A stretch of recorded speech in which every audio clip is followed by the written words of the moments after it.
اما بعد فاعوذ باللہ من الشیطان الرجیم بسم اللہ الرحمن الرحیم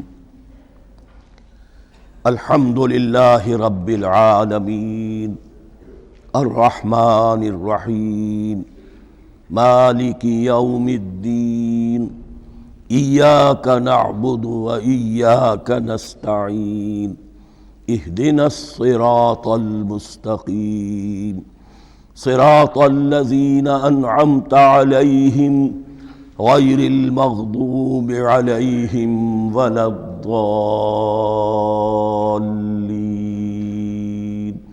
آمین۔ رب اشرح لی صدری ویسر لی امری واحلل عقدۃ من لسانی یفقہوا قولی۔ اللہم ربنا الہمنا رشدنا واعذنا من شرور انفسنا، اللہم ارنا الحق حقا وارزقنا اتباعہ وارنا الباطل باطلا وارزقنا اجتنابہ۔ اللہم ربنا یسر لنا امورنا کلہا واتمم لنا بالخیر وتقبل منا فإنک خیر المتقبلین، آمین یا رب العالمین۔ ابھی میں نے سورہ فاتحہ کی تلاوت کی اور آپ نے سماعت فرمائی۔ یہ سورہ مبارکہ مصحف کے اعتبار سے تو پہلی صورت ہے ہی، سب کو معلوم ہے، لیکن یہ بھی نوٹ کر لیجئے کہ یہ نزول کے اعتبار سے بھی سب سے پہلی مکمل صورت جو حضور پر نازل ہوئی وہ یہی ہے۔ اس سے قبل متفرق آیات نازل ہوئی، 5 آیتیں سورہ علق کے آغاز میں، کچھ آیتیں سورہ قلم یا سورہ نون کے آغاز میں، کچھ آیتیں سورہ مزمل کی ابتدا کی، کچھ آیتیں سورہ مدثر کے آغاز کی۔ 5ویں وحی تقریباً اس پر اجماع ہے کہ یہ سورۃ الفاتحہ کی ہے اور یہ مکمل سورت ہے جو حضور پر نازل ہوئی۔ سورۃ الفاتحہ کے معنی ہوئے افتتاحی سورت۔ فتح یفتح کے معنی ہے کھولنا، مفتاح کنجی کو کہتے ہیں، چابی کو۔ تو یہ اوپننگ سورہ آف دی قرآن، قرآن حکیم کی افتتاحی سورت۔ ویسے جیسا کہ میں تعارف قرآن کے ضمن میں عرض کر چکا ہوں، عربوں کا یہ مزاج تھا کہ جس چیز سے انہیں خصوصی محبت ہوتی تھی اس کے بہت سے نام رکھتے تھے۔ اس کے بھی بہت سے نام ہیں۔ سورۃ الفاتحہ سب سے عام ہے، لیکن الکافیہ، الشافیہ، ام القرآن، اساس القرآن، کم سے کم یہ 4 نام تو میں سمجھتا ہوں کہ ہر مسلمان کو مزید معلوم ہونے چاہیے، اور بھی بہت سے نام۔ اس سورہ مبارکہ کی بالاتفاق و بالاجماع 7 آیتیں ہیں، اگرچہ ان کی ترتیب میں کچھ اختلاف ہے۔ ایک رائے یہ ہے، اور یہ رائے امام شافعی کی بھی ہے اور بصرہ کے جو قراء تھے ان کی بھی ہے، کہ آیت بسم اللہ بھی سورہ فاتحہ میں شامل ہے، اس کا جز ہے۔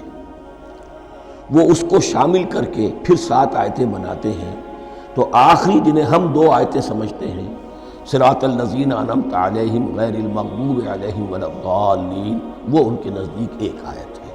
تو گویا کہ نتیجہ یہ نکلا کہ آیتوں کی تعداد 7 ہی رہتی ہے۔ امام ابو حنیفہ رحمۃ اللہ علیہ کا موقف اور کوفے کے جو قراء تھے ان کا بھی موقف یہ ہے کہ آیت بسم اللہ نہ سورہ فاتحہ کا جز ہے نہ کسی اور سورت کا جز ہے، سوائے ایک مقام پر جہاں حضرت سلیمان علیہ السلام کا خط جو ہے نقل ہوا ہے، جنہوں نے ملکہ سبا کو لکھا تھا، انہ من سلیمان و انہ بسم اللہ الرحمن الرحیم۔ تو قرآن کے متن میں صرف اسی جگہ پر یہ آیت شامل سمجھتے ہیں، باقی یہ صرف علامت کے طور پر کہ یہاں سے ایک نئی سورت شروع ہو رہی ہے درج کی گئی ہے۔ اس سورہ مبارکہ کو الصلاح قرار دیا گیا ایک حدیث میں۔ اس کا جو اسلوب ہے وہ دعا کا ہے، اور دعا کے ساتھ اس کی جو مناسبت ہے، اور پھر اسی کی وجہ سے ہماری نماز کا یہ جزو لا ینفک بنا دیا گیا۔ بلکہ ایک حدیث جو میں آپ کو سناؤں گا اس میں اسی کو نماز قرار دیا گیا، الصلاح یہی ہے۔ ویسے وہ حدیث مبارک موجود ہے، من لم یقرأ بفاتحۃ الکتاب لا صلاۃ لمن لم یقرأ بفاتحۃ الکتاب، جو شخص سورہ فاتحہ کی تلاوت نہیں کرتا اس کی کوئی نماز نہیں۔ اس کے حوالے سے بھی ہمارے ہاں 2 مسلک ہیں، ذکر صرف اس لیے کر رہا ہوں کہ آپ کے علم میں ہو، ان میں کوئی بنیادی فرق نہیں ہے۔ کسی بھی ایک رائے کا انسان قائل اور حامل ہو سکتا ہے بغیر اس کے کہ دوسرے کو بالکل غلط قرار دے، بلکہ یہ کہ اس کے لیے بھی گنجائش اپنے ذہن میں اور اپنے دل میں رکھے، اور دوسری رائے یہ ہے کہ اس کا حصہ نہیں ہے۔ اسی اعتبار سے یہ کہ یہ سورہ مبارکہ نماز میں پڑھی جانی ضروری ہے۔ لا صلاۃ لمن لم یقرأ بفاتحۃ الکتاب۔ البتہ یہ اختلاف ہے، یہ بات جو میں ذکر کر رہا تھا جو ذہن سے نکل گئی، کہ آیا مقتدی جو ہے امام کے پیچھے کھڑا ہو کر جب نماز پڑھ رہا ہو تو کیا اس صورت میں بھی اس کے لیے لازم ہے کہ سورہ فاتحہ پڑھیں؟ اس میں دو رائے ہو گئی، بلکہ تین۔ ایک رائے انتہائی ہے اور وہ فقہ حنفی کی طرف منسوب ہے کہ اگر آپ امام کے پیچھے مقتدی کی حیثیت سے نماز پڑھ رہے ہیں تو کسی بھی رکعت میں آپ سورہ فاتحہ نہیں پڑھیں گے۔ ایک دوسری بالکل برعکس رائے ہے، وہ امام شافعی رحمۃ اللہ علیہ کی ہے کہ ہر حالت میں چاہے امام جہری رکعت پڑھا رہا ہو جس میں وہ بلند آواز سے سورہ فاتحہ پڑھ رہا ہو، اور چاہے وہ سری رکعت ہو، ہر حالت میں مقتدی کو بھی پڑھنی ہے۔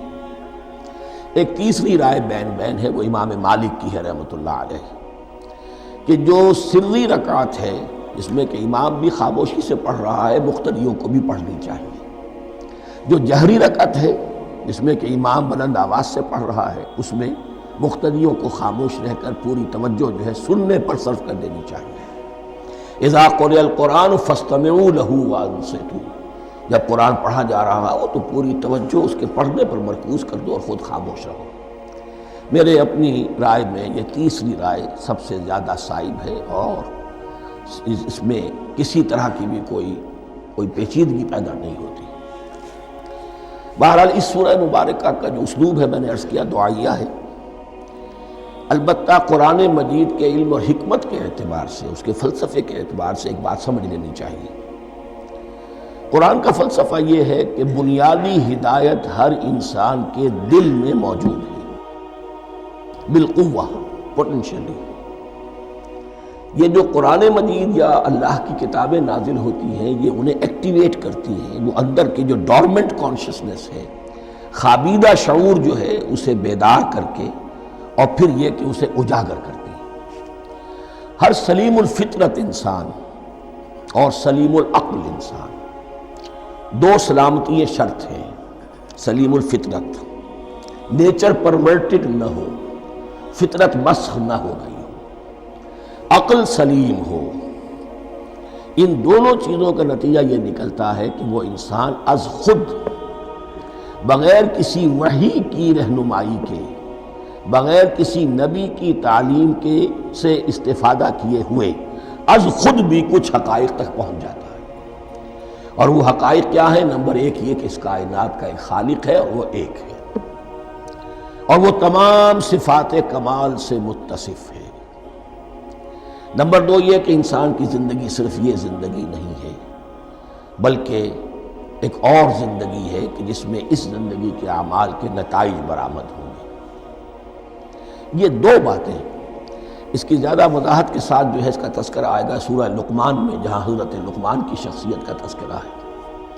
لیکن یہاں صرف یہ بات سمجھ لیجئے کہ قرآن کا فلسفہ یہ ہے کہ ہر انسان میں، ہر فرد نوع بشر میں جو اپنی ولادت کے وقت مسلم ہوتا ہے، حضور کی حدیث ہے کل مولود یولد علی الفطرہ ابواہ یحودانہ او ینصرانہ او یمجسانہ، ہر بچہ نوع انسانی کا فطرت اسلام پر پیدا ہوتا ہے، وہ فطرت کے اندر وہ ہدایت ودیت ہے۔ اب اگر وہ فطرت بس نہیں ہوئی اور عقل جو ہے وہ صحیح رخ پر کام کر رہی ہے تو ان دو حقائق تک وہ انسان خود پہنچ جائے گا۔ لیکن ان دونوں حقائق تک پہنچنے کے بعد اب وہ دست بستہ دعا کرے گا کہ اے رب اب مزید ہدایت تو مجھے عطا فرما۔ ایک تو یہ کہ میں کیا کروں کیا نہ کروں، میری عقل اس میں ٹھوکر کھا سکتی ہے، میں کسی اچھی چیز کو بری سمجھ سکتا ہوں، کسی بری کو اچھی سمجھ سکتا ہوں، تو مجھے صحیح راستہ، صحیح راہ ہدایت پر چلا۔ یہ دعا ہے جو انسان کرتا ہے جبکہ وہ ایمان باللہ اور ایمان بالآخرہ تک خود پہنچ چکا ہوتا ہے، اور یہ سمجھتا ہے کہ صحیح زندگی کا رخ یہی ہے کہ جس رب کو میں نے پہچانا ہے کہ وہ اس کائنات کا خالق ہے اور مالک ہے اور رب ہے، میں اس کی بندگی کروں، اس کی اطاعت کروں، اس کا حکم مانوں، اس کے راستے پر چلوں، لیکن وہ راستہ کون سا ہے؟ اس کے لیے پھر دست بدعا ہوتا ہے کہ پروردگار تو میری رہنمائی فرما۔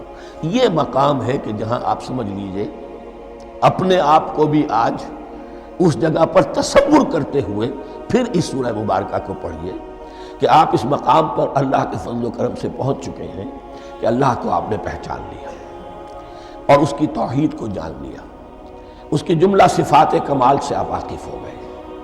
آپ یہ بھی جان گئے کہ بڑھ کر اس کے حضور میں حاضر ہونا ہے اور وہ حساب کتاب لے گا۔ پھر آپ نے یہ عہد بھی کر لیا کہ اب زندگی گزارنی ہے اس رب کی بندگی میں، اسی کی فرما برداری میں۔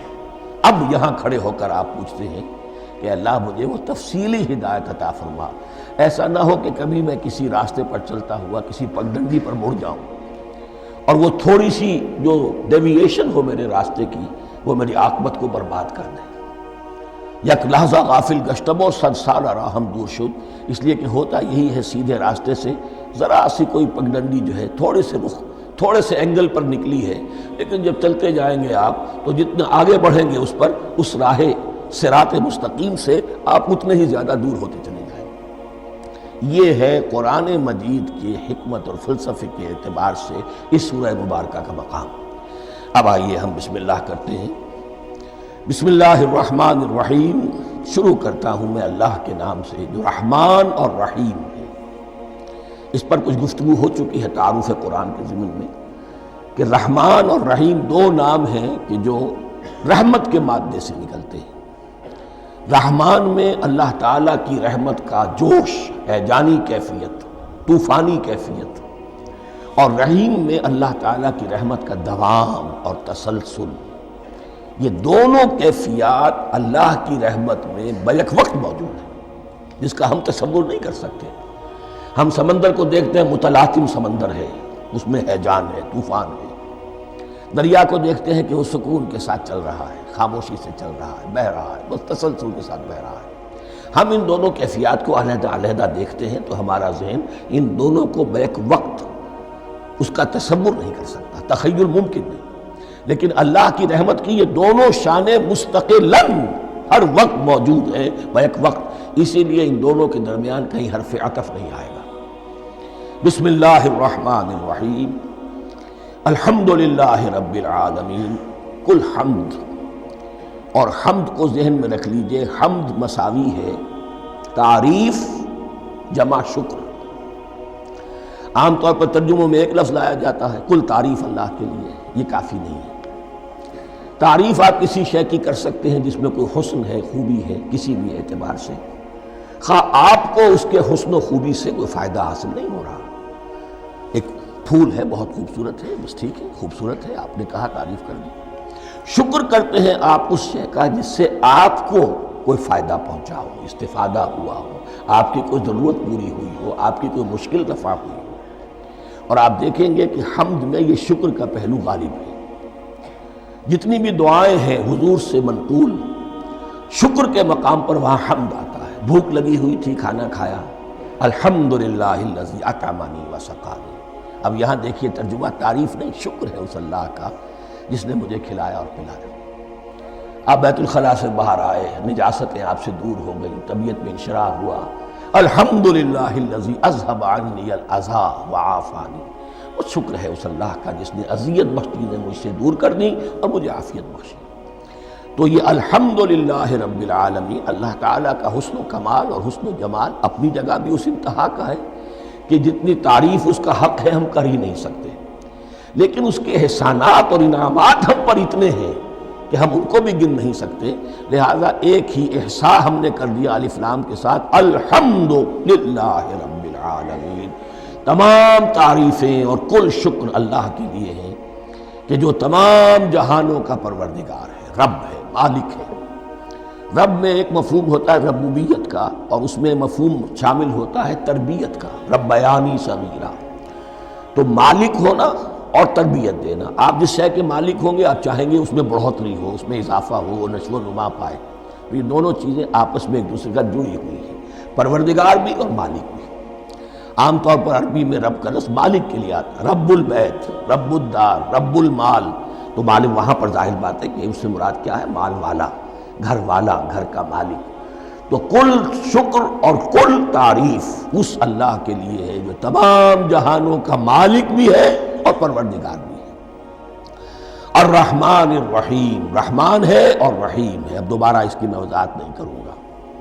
مالک یوم الدین، یوم دین کا مختار مطلق ہے۔ دین عربی زبان میں کہتے ہیں بدلے کو، دناہم کما دانو کما تدینو تو دانو، یہ کہاوت ہے۔ جیسے اردو میں ہم کہتے ہیں جیسا کرو گے ویسا بھرو گے، کما تدینو تو دانو، تو یہ ہے بدلہ۔ اس کا بنیادی مفہوم جو ہے وہ بدلہ ہے۔ تو بدلے کا ایک دن ہے جس دن فیصلہ ہوگا کہ کون کیا کما کر لایا ہے اور اسے کیا بدلہ ملنا چاہیے۔ آیا اس کا برائیوں کا پلڑا بھاری ہے کہ اسے سزا ملنی چاہیے، یا اس کی حسنات اور نیکیوں کا پلڑا بھاری ہے کہ اسے جزا ملنی چاہیے، اس کا انعام اور اکرام کے ساتھ معاملہ کیا جانا چاہیے۔ وہ ایک دن ہے، اسے ہم یوم القیامہ کہتے ہیں۔ اور لیکن اصل بات جو یہاں کہی گئی، یعنی ایک جملے میں 3 باتوں کا اعتراف ہو رہا ہے۔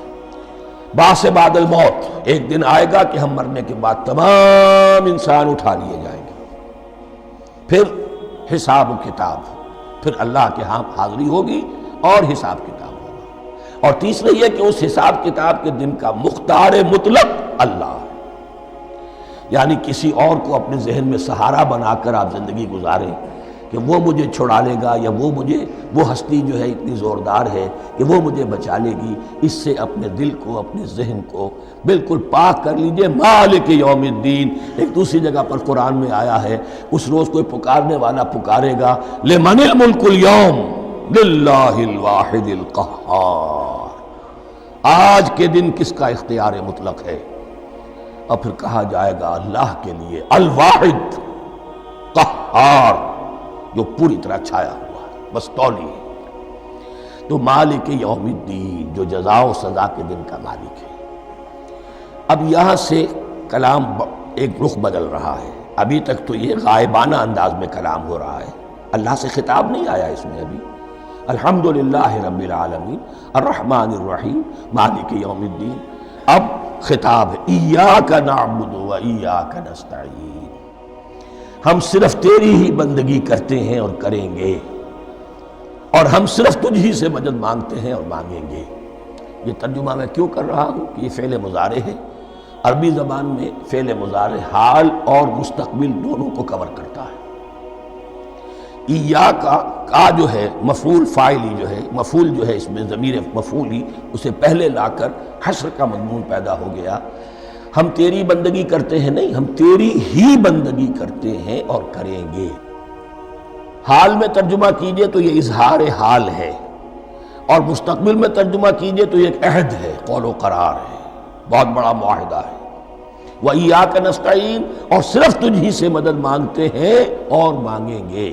اس میں بھی حال کا ترجمہ اظہار حال، اللہ کرے کہ واقعی ہمارا حال وہی ہو، جب ہم یہ الفاظ کہتے ہیں تو واقعتاً ہم اس پر پورے اتر رہے ہوں کہ اسی کی بندگی کر رہے ہوں اور اسی سے ساری استعانت اور استمداد کر رہے ہیں۔ جہاں تک مستقبل کا تعلق ہے وہ پھر ایک عہد ہے، اہدنا الصراط المستقیم، یہ مقام وہ آ گیا کہ یہاں تک تو اے پروردگار ہم پہنچ گئے، تیرے فضل سے، تیرے کرم سے۔ فطرت سلیمہ بھی تیری عطا کردہ تھی، عقل سلیم بھی تیری ودیت کردہ تھی، ان دونوں کی روشنی سے ہم یہاں تک تو پہنچ گئے۔ اب ہماری جو ضرورت ہے، احتیاج ہے، وہ کیا ہے؟ اہدنا الصراط المستقیم، ہدایت بخش ہمیں سیدھے راستے کی۔ یہاں 2 باتیں سمجھ لیجئے۔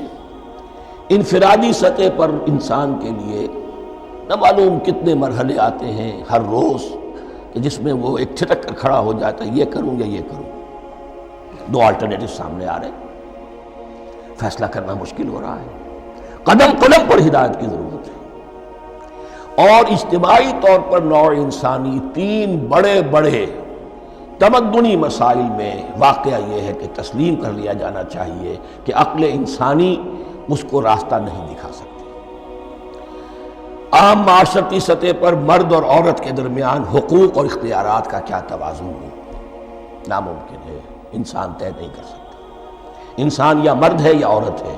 عورت سوچے گی اپنے اپنے جذبات کا، اپنے خیالات کا لحاظ رکھے گی، مرد کے جذبات و احساسات کا اس کا کوئی تصور ہی ممکن نہیں۔ مرد سوچے گا اسے اپنے احساسات معلوم ہے، لیکن یہ کہ عورت کے احساسات سے وہ نابلد ہے، ان کو محسوس کر ہی نہیں سکتا۔ لا محالہ وہ اپنے بارے میں وہ جو بھی نظام بنائے گا اس میں وہ اپنی بالادستی رکھے گا۔ وہ تو ایک ہی ہستی ہو سکتی ہے کہ جو دونوں کی خالق ہے، مرد کی بھی عورت کی بھی، اور اس کو دونوں سے محبت ہے، دونوں کا خیر خواہ ہے، دونوں کا رب ہے، دونوں کو پروان چڑھانا چاہتا ہے۔ اسی طرح فرد اور معاشرہ یا ریاست، حکومت اور ریاست ہمیشہ یہ چاہتی ہے کہ سارے اختیارات ہمارے ہاتھ میں آ جائیں، ٹوٹلیٹیرین سوسائٹی ہو، بس ہم حکم دیں اور لوگ اس پر چلیں۔ افراد یہ چاہتے نہیں، ہمیں آزادی ہونی چاہیے۔ اب آپ دیکھیے کہ دنیا میں کتنے جھگڑے چلتے ہیں اسی پر، فریڈم فریڈم فریڈم۔ وہ فریڈم واقعتاً اپنی جگہ پر ایک شے ہے، افراد کی آزادی ہونی چاہیے، لیکن افراد کی آزادی اتنی نہ ہو جائے کہ وہ مادر پدر آزاد ہو جائے، کوئی قانون، کوئی قاعدہ، کوئی اخلاقی کوئی حدود اور قیود جو ہے ان کا پابند نہ رہے۔ تو اب کہاں ہے وہ نقطہ اعتدال کہ جس میں انسان کی انفرادی آزادی، انفرادی اختیار اور ادھر اجتماعی مصلحتیں جو ہیں ان کو بیلنس کیا جا سکے؟ انسان طے نہیں کر سکتا، صرف اللہ ہی اس کے لیے نظام دے سکتا ہے۔ تیسرا مسئلہ ہے سرمایہ اور محنت، اس میں کیا توازن ہو؟ سرمایہ اور محنت دونوں مل کر کچھ بنا رہے ہیں، کچھ پروڈیوس کر رہے ہیں۔ اب اس میں نفع جو ہوا ہے اس میں سرمایہ کا کتنا حصہ ہونا چاہیے اور لیبر کا کتنا ہونا چاہیے، کون طے کر سکتا ہے؟ اس کے لیے بھی کہ ایسا نہ ہو کہ سرمایہ داری جو ہے آکاش بیل بن کر پورے معاشرے پر چھا جائے، اور غریب بیچارہ، مزدور بیچارہ، کاشتکار بیچارہ وہ گویا کہ چکی کے دو پارٹوں میں پس کر رہ جائے، اس کی کوئی حیثیت نہ رہے۔ لیکن یہ کہ دوسری طرف اگر یہ کہ مزدور کا جو حق ہے اس سے زیادہ اس کو دے دیا جائے تو سرمایہ جو ہے وہ سکڑ جائے گا، شائی ہو جائے گا، وہ پھر میدان میں نہیں آئے گا۔ کیا کیا جائے؟ کون سا نقطہ عدل و اعتدال ہے؟ یہ تین مسائل ایسے ہیں، اہدنا الصراط المستقیم۔ تو یوں سمجھیے کہ ایک جو بنیادی ہدایت تھی، ایک اللہ کو پہچان لینا، یہ جان لینا کہ کل حسن و جمال اور تمام انعام و اکرام کا منبع اس کی ذات ہے، وہ رحمان ہے اور رحیم ہے، اور یہ جان لینا کہ مرنے کے بعد جی اٹھنا ہے، حساب کتاب ہے، فیصلہ ہوگا جزا و سزا کا، اور مختار مطلق اس دن کا اللہ ہے۔ پھر یہ عہد کر لینا ایاک نعبد و ایاک نستعین۔ اس کے بعد دعا، پروردگار ہمیں ہدایت پر قائم رکھ، ہماری ہدایت میں اضافہ فرما۔ اس ہدایت کے لفظ کو سمجھ لیجئے، بنیادی ہدایت، تفصیلی ہدایت، قدم قدم پر ہدایت، ہدایت پر ہدایت۔ والذین اہتدوا زادہم ہدی، جو لوگ ہدایت کے راستے پر آتے ہیں اللہ ان کی ہدایت میں اضافہ کرتا ہے۔ تو یہ قدم قدم پر ہمیں ہدایت کی ضرورت ہے اور مرحلہ وار ضرورت ہے۔ ہدایت اس کو بھی کہتے ہیں کہ کسی نے آپ سے کوئی پتہ پوچھا، آپ نے کہا ادھر جانا، پھر دوسری گلی میں مڑنا، پھر جانا دو تین لائٹیں چلے جانا، پھر مڑنا، وغیرہ وغیرہ، یہ بھی ہدایت ہے۔ نظری طور پر آپ نے بتایا۔ ایک ہدایت یہ ہوئی کہ بھائی میں چلتا ہوں آپ کے ساتھ، میں آپ کو وہاں تک پہنچا دوں گا تاکہ آپ کو دقت نہ ہو، آپ نے منزل تک پہنچا دیا۔ ان دونوں کے درمیان، یہ تو میں نے ایک فرد کی مثال دی ہے، اللہ اور بندے کے درمیان نہ معلوم کتنے مراحل ہیں ہدایت کے۔ تو کسی وقت بھی انسان اپنے آپ کو ہدایت خداوندی سے مستغنا نہیں سمجھ سکتا، اور نہیں تو پروردگار جو ہدایت دی ہے اس پر ہدایت پر قائم رکھ۔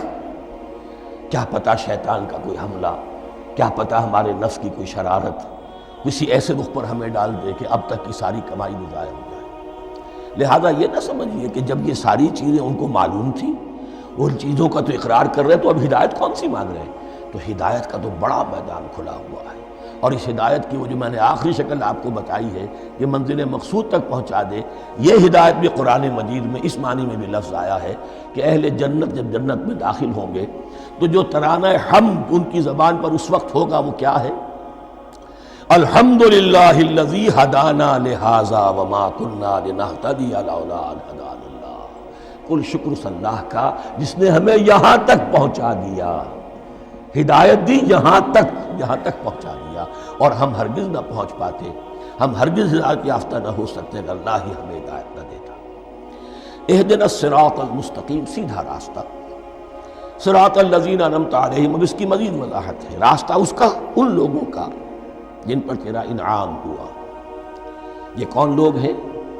اس کی وضاحت آپ کو ملے گی سورہ نساء میں، من یطع اللہ والرسول فاولئک مع الذین انعم اللہ علیہم من النبیین والصدیقین والشہداء والصالحین۔ چار طبقات ہیں منعم علیہم، جن پر اللہ کا انعام ہوا ہے۔ چوٹی پر انبیاء کرام، اس کے بعد صدیقین کرام، اس کے بعد شہداء عظام، اس کے بعد عام صالح مسلمان، صالح۔ یہ بیس لائن ہے، اس سے اوپر کا درجہ شہداء کا ہے، اس سے اوپر کا درجہ صدیقین کا ہے، اور پھر اس سے اوپر کا درجہ انبیاء کا ہے۔ انبیاء میں سے پھر وہ بھی ہوتے ہیں کہ جو اولو العزم میں من الرسل ہیں، لیکن یہ چار طبقات ہیں، ان کے راستے پر ہمیں چلا۔ غیر المغضوب علیہم ولا الضالین، جو مغضوب علیہم نہیں ہوئے، جن پر تیرا غضب نہیں ہوا، اور غضب ہوتا ہے ان پر کہ جو ہدایت کے واضح ہونے کے بعد ہدایت کو ترک کر دیں، وہ ہے مغضوب علیہم۔ جنہیں ہدایت مل گئی ہو، ہدایت کو پہچان لیا ہو، پھر اپنی شرارت نفس کی وجہ سے، اپنی نفسانیت کی وجہ سے، اپنے تکبر کی وجہ سے، اپنے حسد کی وجہ سے وہ اس حق کو رد کر دیں، اس کو ترک کر دیں، ان پر اللہ کا غضب آتا ہے۔ اور اس میں اس کی بہت بڑی مثال تاریخ کے اعتبار سے یہودی ہے۔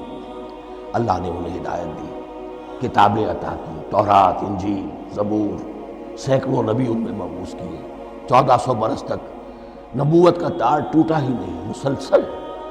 ابتدا میں بھی 2 نبی، موسیٰ اور ہارون، اور اختتام پر بھی 2 نبی، عیسیٰ اور یحییٰ علیہ السلام، اور ان کے مابین کوئی لمحہ نہیں آیا ہے تاریخ بنی اسرائیل میں جبکہ کوئی نہ کوئی نبی موجود نہیں، لیکن انہوں نے اپنی شرارت نفس کی وجہ سے ہدایت تورات سے بھی منہ موڑا، اور پھر سب سے بڑی بات یہ کہ ہدایت محمدی سے، ہدایت قرآنی سے بھی صلی اللہ علیہ وسلم منہ موڑا، وہ ہے مغضوب علیہم ولا الضالین، اور نہ ہی گمراہ ہوئے۔ یہ لفظ جو آتا ہے عربی زبان میں، گمراہ کا بھی ہے اور تلاش حق میں بھٹکنے والے کا بھی ہے۔ ایک وہ شخص ہے جس پر حق ابھی واضح نہیں ہوا، وہ تلاش میں ہے، اس کے لیے بھی ضال کا لفظ آئے گا۔ اسی طرح کوئی شخص کسی کے عشق اور محبت میں ایسا ہو جائے، دیوانہ ہو جائے، اس کو بھی ضال کہتے ہیں، یعنی اس کے اوپر جذبات کا اتنا غلبہ ہو گیا ہے کسی کی محبت اور عشق کی بنا پر۔ تو حضور کے لیے یہ لفظ آیا ہے وَوَجَدَكَ ضَالًّا فَهَدَىٰ، اور یہ تو سورۃ الضحیٰ ہے، اکثر بیشتر لوگوں کو یاد ہوگی۔ تو یہ جو ضال کا لفظ ہے، اس میں سمجھ لیجئے ضروری نہیں ہے کہ وہ گمراہ ہو، بلکہ وہ بھی کہ جو ابھی راہ ہدایت کی طلب میں، اس کے حصول کے لیے اس کی تلاش میں کوشاں ہیں، اور وہ بھی کہ جو کسی مغالطے کی وجہ سے حق سے منحرف ہو جائے۔